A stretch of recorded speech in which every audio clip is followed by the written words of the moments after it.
Bueno, mi consejo es que se vayan a la obra y que se queden 7 días con un carpintero, 7 días con un herrero, 7 días con un albañil, que peguen 3 tabiques, que metan un poquito la mano, pero que vean esos procesos. Es posible hacer buena arquitectura en cualquier lugar del planeta.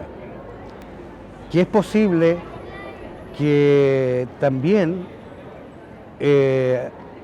ser de provincia, estudiar en provincia y trabajar en provincia y hacer una contribución que tenga una relevancia nacional y, por qué no decirlo, también universal. La función del arquitecto es también poder mantener una distancia, tomar datos, reflexionar, un poco un trabajo igual a veces en un momento más solo y luego volver a la realidad y entonces ver después cómo esto afecta, es lo que sigue la cadena, ¿no? Si no puedes construir y como ofrecer las cosas y luego ver qué pasa, no está acabado, ¿no? Todo el eslabón.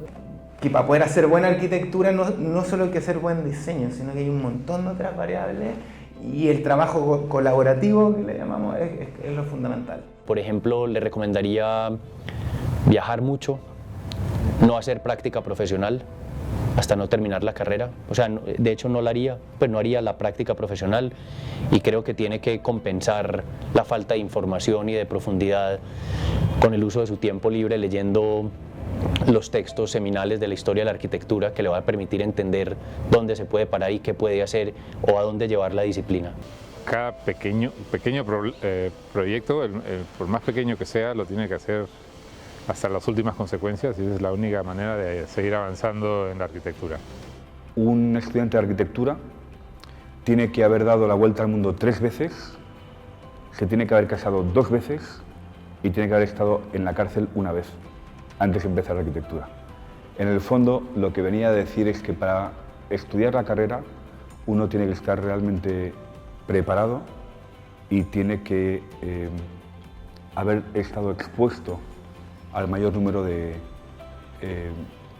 oportunidades, de circunstancias que trae la vida.